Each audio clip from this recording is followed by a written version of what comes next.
Davlat xavfsizlik xizmatining Navoiy viloyati bo'yicha boshqarmasi xodimlari tomonidan prokuratura va ichki ishlar organlari bilan hamkorlikda o'tkazilgan tezkor tadbirda Samarqand tumanida istiqomat qiluvchi 1990-yilda tug'ilgan shaxs Navoiy shahrida yashovchi fuqaroni Turkiya, Yevropa, Meksika yo'nalishi orqali Amerika Qo'shma Shtatlariga yuborish evaziga 28 ming AQSh dollari talab qilib, oldindan 14 ming AQSh dollari olgan vaqtida ashyoviy dalillar bilan ushlandi. Qancha pul oldi? 14 ming AQSh dollar, ha? Pulni turgan joyini o'zingiz ko'rsatasiz. Masjidga soldingizmi? Oching.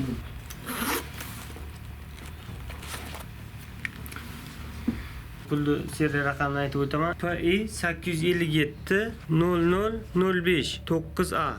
Bir xil serial raqamda ekanligi aniqlandi.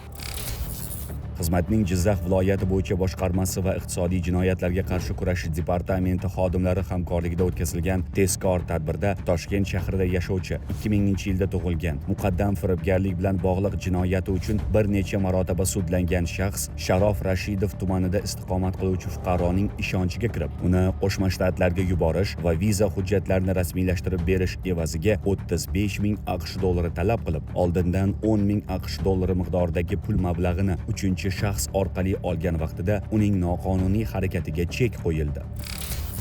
Voqea joyidan kiramiz, bizga nimqorong'ilik kerak bo'lgani uchun. Sirdaryo viloyatining Guliston shahrida kuzatilgan holatda esa Toshkent viloyatining Yangiyo'l tumanida yashovchi 2000-yilda tug'ilgan shaxs mahalliy fuqaroni Turkiya, Ispaniya, Meksika yo'nalishi orqali Amerikaga ishlash maqsadida yuborish uchun mansabdor tanishlari orqali viza rasmiylashtirib berish evaziga 15 ming AQSh dollari talab qilib, oldindan 5 ming AQSh dollari va 26 million so'm olgan vaqtida ashyoviy dalillar bilan ushlandi.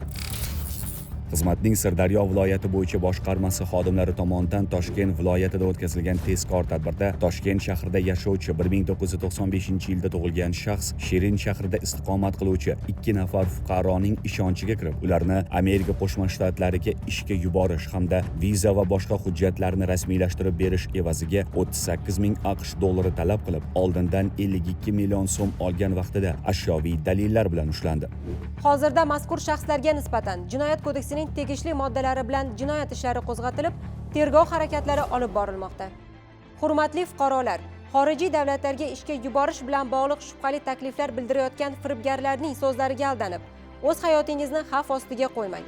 Ogoh bo'ling.